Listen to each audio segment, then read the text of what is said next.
Nanguha ko ng dahon ng gabi at nagluto ng sinigang na bangus para pang tanghalian namin. At nag-uring din kami ng bagol para gawin naming panggatong dito sa aming payag.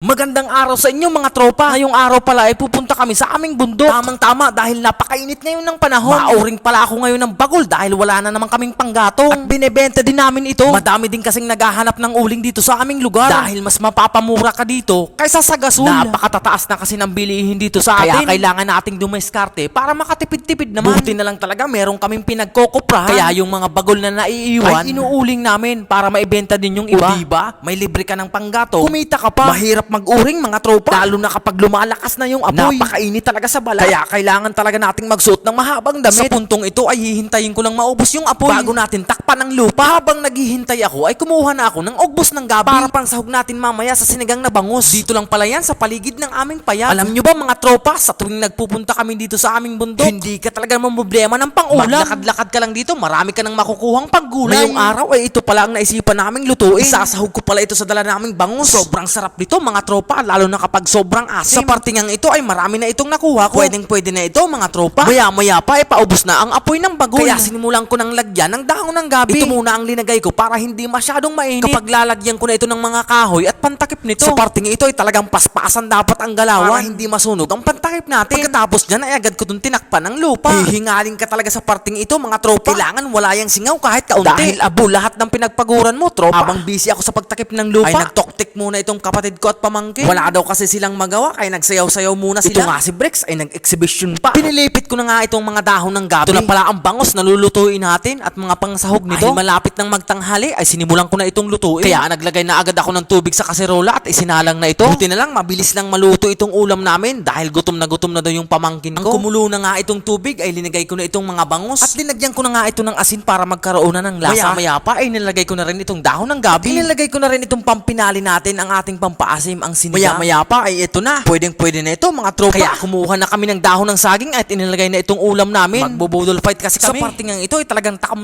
na kami at sobrang gutom na rin. Kaya pagkalatak talaga ng ulam ay wala nang patumpik-tumpik. Kanya-kanya na ng pwesto at kain. Wala ka ng ibang maririnig. Puro na lang nakakaon manggihapon. Wala nang usap-usap. Puro na lang hungit si Uma. Napakasarap talaga kumain dito sa bundok mga tropa. Araw-araw kang may free draw at maaari kang makakuha ng daily bonus. Maglaro lamang ng puton game at mag-register gamit ang iyong phone number at gumawa ng password. Dito ay maraming laro na pwede mong pagpilian. Tulad na lamang ng Dragon at Tiger. Pati na rin ang color games. At nandito na rin ang paborito ng lahat, ang mines. Mas pinadali rin dito ang pag-cash in, cash out gamit lamang ang iyong GCash account. So ano pang hinihintay natin? Nasa comment section ng download na.